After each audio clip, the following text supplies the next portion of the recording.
אשא עיני אל ההרים, מאין יבוא עזרי. עזרי מעם אדוני, עושה שמיים וארץ.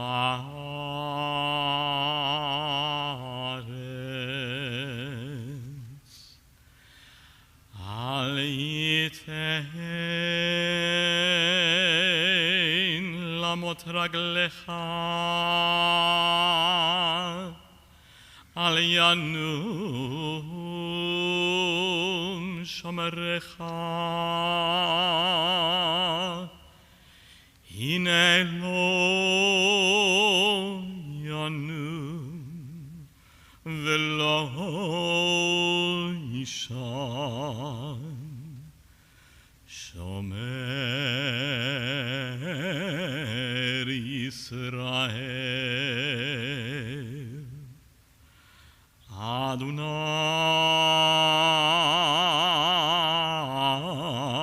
שומרך, אדוני צילך, על יד ימינך. יומם השמש לא יככה, וירח בלילה.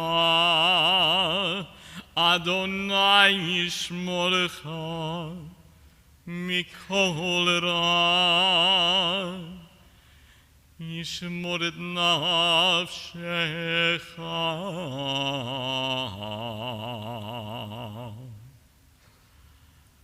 אדוני ישמור צאתך ובואך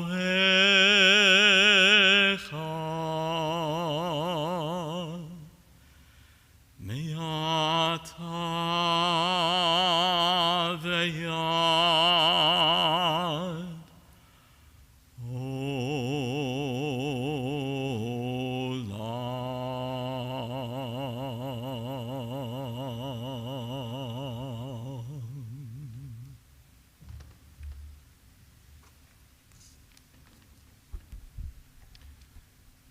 מזמור לדוד.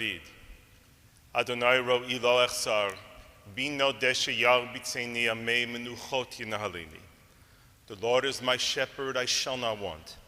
He has me lie down in green pastures. He leads me beside the still waters. He guides me on paths of righteousness. He revives my soul for the sake of his glory. Though I walk through the valley in the shadow of death, I shall fear no harm, as you are with me. Your staff and rod do comfort me.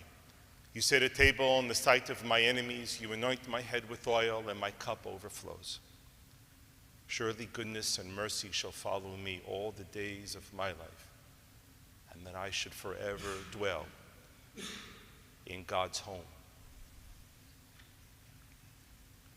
It perhaps isn't surprising that the same Hebrew word for children is the same word for building a home.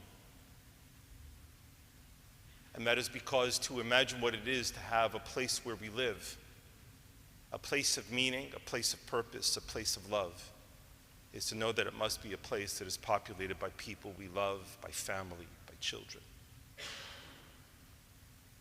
It is also not surprising that the conclusion of Psalm 23 that I just shared with you, at the very concluding words, is that we are invited to dwell in God's home.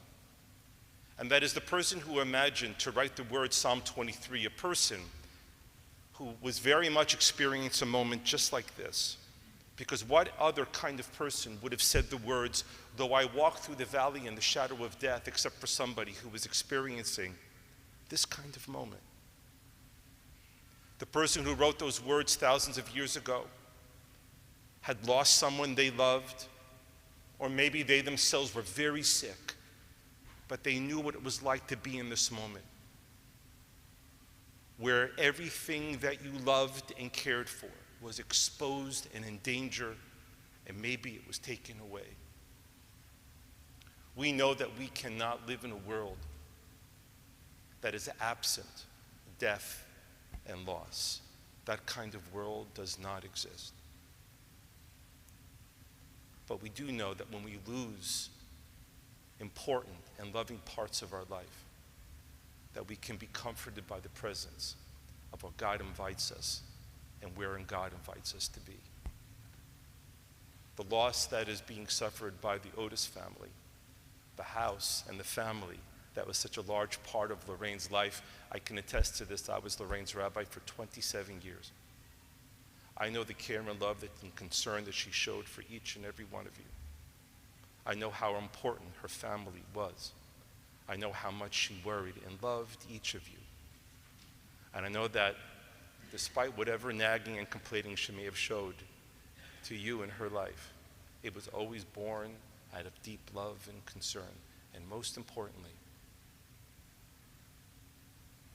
when life became difficult for her, I know that she showed you and she showed me what made her so worthy of the kind of love that she received from each and every one of you. She was resolute and strong and at peace. She was not bitter, but she was concerned for each and every one of you.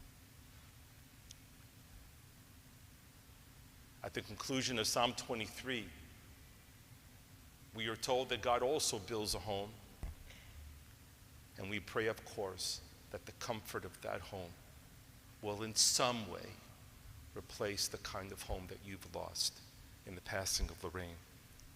There are a number of people who will rightly be speaking in this moment as we talk about family and love and home. First and foremost, I'd like to call upon our son, Brian.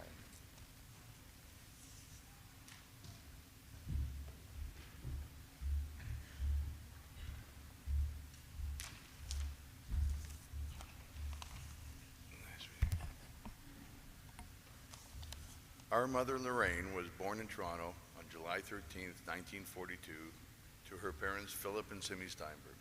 She had an older brother, Alan, who was 10 years her senior. When Lorraine was 5, her father passed away suddenly, and Alan became her de facto father and protector. Our mother needed protection because she was so young and beautiful, and I've often heard from my father that there was a line of suitors outside of her house on Strathern Road.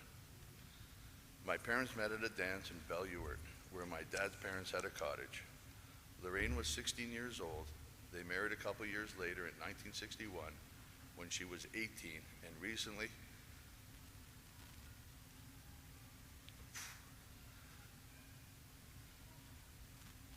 they celebrated their 62nd wedding anniversary. Who would have thought she could have put up with my dad for that long? But those of you who knew Lorraine, that had an abundance of patience for her family, and as much as we tried, it never ran out. My dad was the love of her life. He never stopped loving her and making her laugh. Our mother was absolutely in love with her family and the life she and our father created. She adored her children and grandchildren, and throughout our lives, our home was a place to be.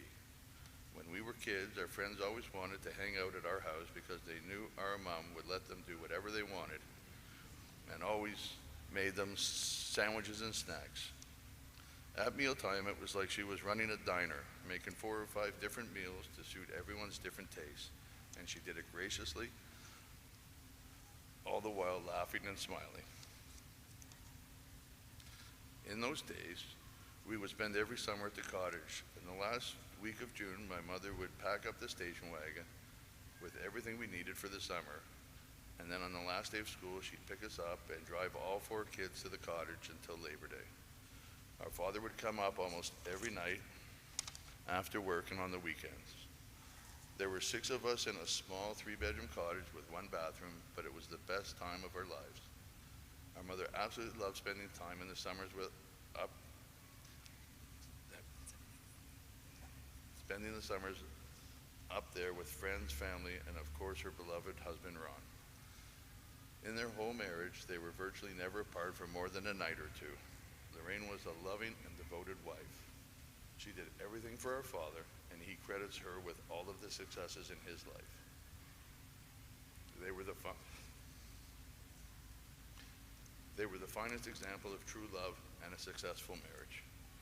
Growing up, our parents took us everywhere they went. They loved to teach us new things and show us new places, whether we'd like it or not.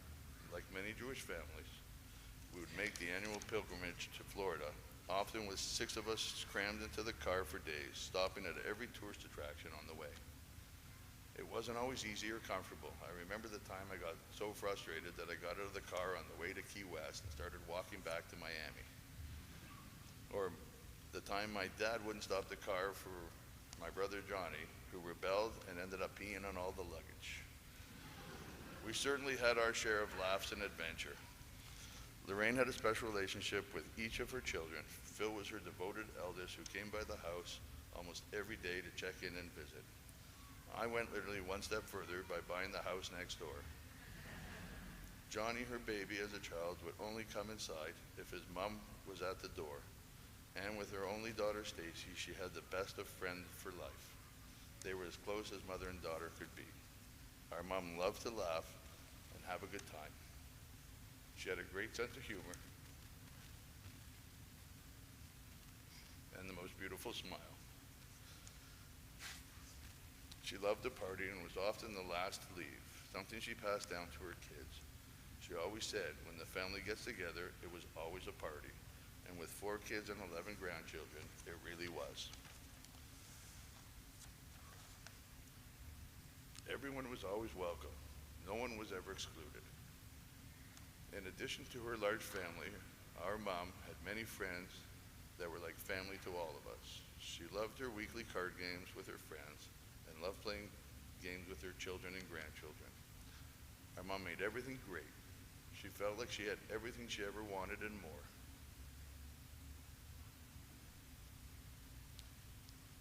She made us feel that way too. She always supported us no matter what the situation was. She took every opportunity to celebrate our successes and was always there to help us bounce back after a failure. She was compassionate, understanding, and accepting of us, and really of everyone in her life. I could go on for hours, as there are so many stories and memories that we have. My mom's charm and smile touched so many people. The show of support from family and friends has been incredible and humbling. I'd like to just thank some of her support and the people that kind of helped us at the end, which is Imelda, Sally, William, Dr. Marnie Howe, and all the nurses from the Tammy Lettner Palliative Care. My mom will be deeply missed, and we will always have her in our hearts.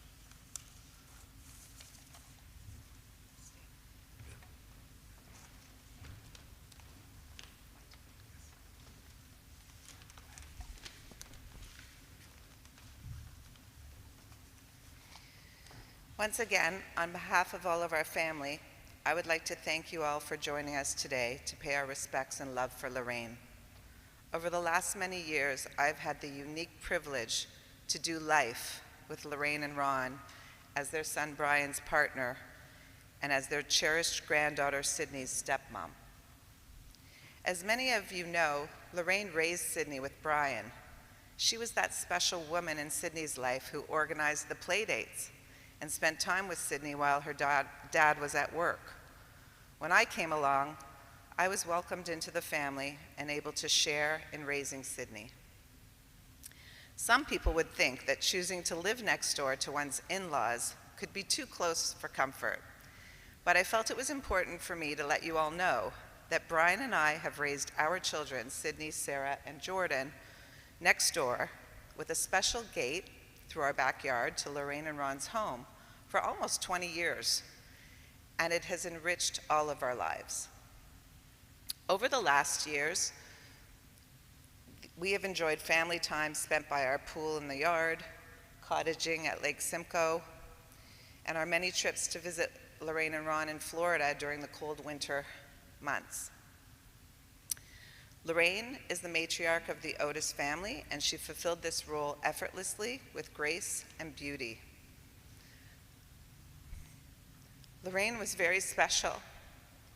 She was my friend, she was my confidant, and she always had time for a cup of coffee and to listen to my stories. And I had the time to listen to hers. Lorraine was one of the strongest women I've known, as she was able to conduct herself these past many months with the utmost bravery and kindness. She was a happy person and told me that she lived a wonderful life, and she hoped that for each of us.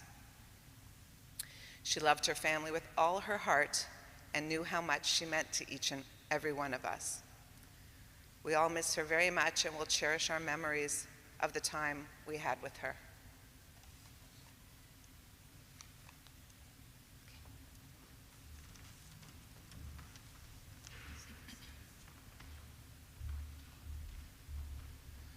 Stacy and Sydney.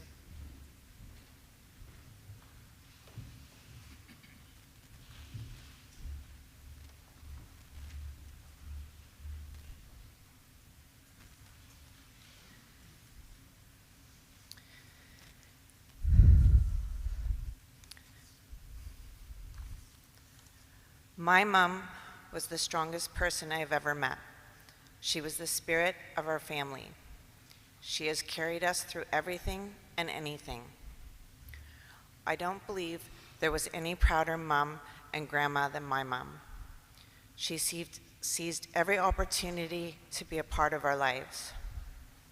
Physically, my mom was defined by her beautiful smile, the twinkle in her eyes, and her graceful and elegant presence. She loved my dad fiercely. They had an exceptional 62 years of marriage. He was her soulmate and never stopped making her laugh. We would catch them loitering in the hallways in their house, hugging and kissing regularly. She lived and loved the way people could only dream of. She felt that she had everything she ever wanted and more. She never complained, and she never had any regrets. People are not perfect, but my mom was as close as one could get. My mom made me laugh until I would cry on so many occasions I couldn't count them. Her sense of humor was fantastic. Her laugh was contagious.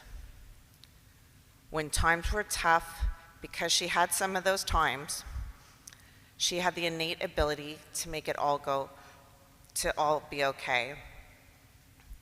She was great with advice, never mincing her words, and her go-to line was, "I'm sorry if I insulted you, and I am apologizing now for the future times that I most likely will insult you again." My memories have been flooding lately thinking about the special times I have shared with my mom. Every few years, my mom would go to the amusement park with her kids and grandkids, even as recently as a few years ago. Each time she would ride on the roller coaster with me, she would get off and be sick. And I would run to get her a Coke, and as she laid there waiting for me to come back, I asked her why she would want to do this if it made her sick. And she told me because it made her feel young and alive. To me, she was my mom, and I was her only daughter, and we were the best of friends. She always told me that she wanted a daughter because having a daughter would be having a friend for life. Later, when my brothers got married and added even more daughters for her to love, she was thrilled. I have the fondest memories of spa days, tea parties, vacations, and so many occasions of us together. She had the most special relationship with each of us, and we all loved her so much. When I was in labor with Stephen, my mom was thrilled I let her in the room. I remember how excited she was and how hard I laughed when the doctor told me to tell my mom I was okay. Stephen was being born and I was screaming, "Mom, I'm okay, I'm okay." But when I looked over to see her excitement, she was passed out on the floor. It was all caught on video, and we shared the most incredible laugh watching it together. She was so passionate about the details when I was getting married. She cried because she didn't like the venue I picked. She told me I was her only chance to plan a wedding, and she wanted it to be perfect. Maybe because I grew up with a family of boys, wedding plans weren't that fascinating to me, and so it was such a pleasure to watch her plan every detail of my wedding. In the past year, my mom's health was deteriorating significantly. Her grandchildren were her medicine, and she did a 180 every time they appeared. Totally at ease, the kids and her always were thrilled to have their special times together. I will cherish all the memories of my mom. She was so special to me. I was so fortunate to have her in my life. Mom, today, being surrounded by all the people you have touched, I will move forward celebrating your 80 years of life and my good fortune that you were my mom. You will always be with me in all that I do. I love you endlessly, and I will miss you always.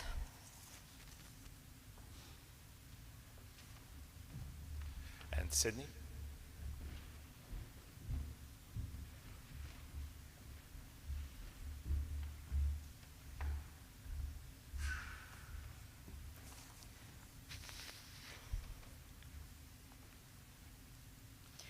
Some of you may know me as Sydney, or Brian's daughter. But if you ask my gram, I was her other daughter who didn't grow under her heart, but grew in it, as she always used to say. I had a non-traditional upbringing. At one time, living with 4 generations under one roof: great-grandma Nana, Papa, Graham, Uncle John, Dad, and me. Because of this, I was fortunate to have Graham play a major role in raising me, so much so that when the house went for sale next on the market, Dad jumped on the opportunity and bought it, and even created a gate so I could visit her every day after school. This made weekly sleepovers especially easy. Graham was by far the coolest. She drove me around in her Corvette convertible with her red nails around the steering wheel and that perfect smile. She was always put together like a celebrity, with her oversized designer shades and jewels around her neck. She taught me young, diamonds are a girl's best friend. Graham encouraged me to have an imagination like no other, giving me cardboard boxes to build Barbie houses and painting rocks with all of us grandchildren at the old cottage. Graham taught me to live bravely, not caring what other people think. Whether it was convincing me to stand up on stage and sing karaoke to a crowd of strangers in Boca, or dragging me to a ballet week after week, even though I was dancing to my own steps on stage. Graham was the definition of selfless, welcoming anyone into her arms without question, and determined to feed everyone that stepped into her home. Graham stood behind my decisions, from bringing me to get my first ears pierced, even against Dad's wishes, to providing a listening ear when it came to select a university, and when the time came, helped carry carpets, ladders, and blinds to my dorm room to decorate. Even though my indecisiveness would bother most, Graham enjoyed taking me to visit every clothing store twice to pick the perfect bat mitzvah dress, or for that matter, everything else I bought. My most cherished memories are when she would sing, "I Hope You Dance," which is based on the narration of a mother expressing the wish that her children will step out, embrace life, and take a chance. And this was Graham's wish for all of us. To encapsulate Graham in a few minutes is impossible. But when visiting her last week, I discovered a fill in the blanks book that I completed over 10 years ago that feels true today. What I love about Grandma. I love eating popcorn with you. I love shopping sprees to the Bay, Target, and Rexall with you. I love how you get dolled up every single day. I love how you enjoy the small things. I'd love to know your secret, how you never complain. I love how you bring our entire family together. I love hearing about the time you were younger with Papa. My favorite feature about you are the wrinkle patterns on your skin and your smile. Your grace is so beautiful to me. I hope to be as beautiful on the inside and outside as you one day. I love that you taught me to be confident. Thanks for helping me become the woman I am today. Nobody else can cheer me up like you. While I've shared a glimpse of Graham's impact on me, she had the same profound impact on all other 10 grandchildren. She always looked forward to celebrating the many milestones with my cousins, siblings, and I, from birthdays, graduations, bar and bat mitzvahs, water skiing on Lake Simcoe, sports games, and the list goes on. She was always there, front and center, cheering us on with the proudest smile. Graham shared an extremely special and unique bond with each of us grandchildren. Graham is the architect and foundation of this Otis family, and her biggest joy in life was designing it. Thank you for teaching us what home should feel like. Graham,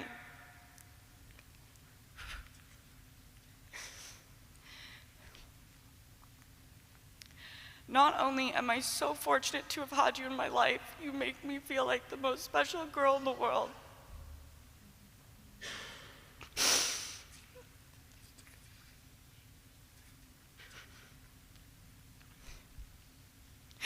You are my best friend and my biggest role model. I love you, and as Graham would always used to say, I hope you dance.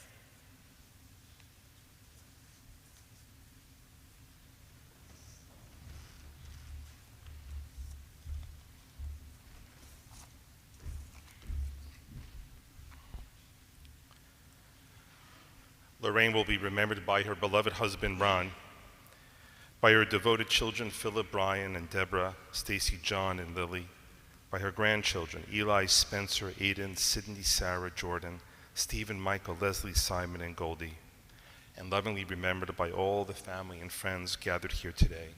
Yeh zichronah Baruch, may her memory continue to be a blessing to each of us who were fortunate to know her. Please rise.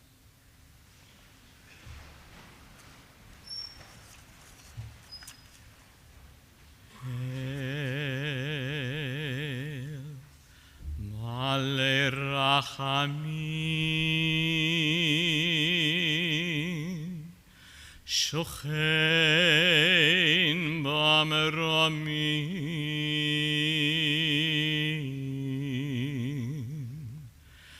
hametzeh menucha nechona תחת כנפי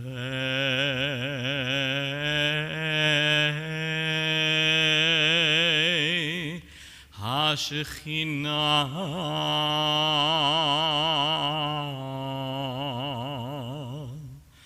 במעלות קדושים וטהורים כזוהר הרקיע מאירים ומזהירים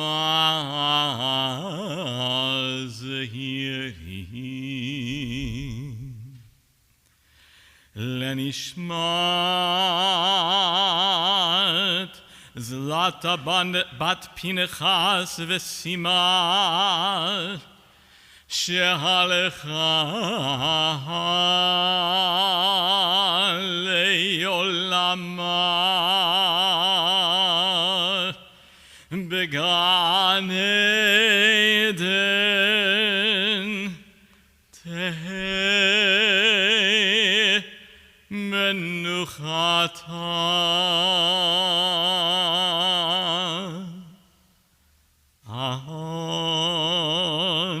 בעל הרחמים הסתיריה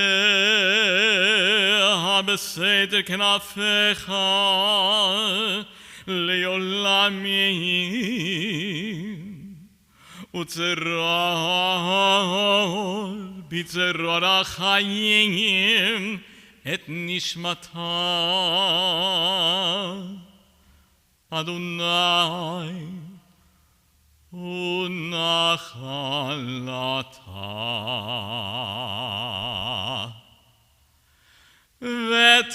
ותנוח בשלום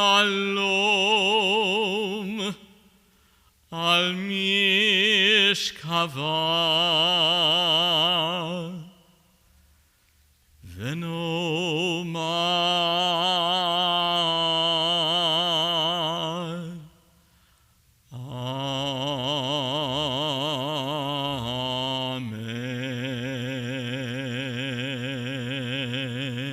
Amen. Amen. O God, exalted and full of compassion, grant perfect peace in your sheltering presence amongst the holy and the pure to the soul of Zlota bat Pinchas Vesima, who has gone to her eternal home. Master of mercy, we now beseech you, remember all the worthy and righteous deeds that she performed while in this land of the living. May her soul forever be bound up in the lives of her loving and devoted family and friends.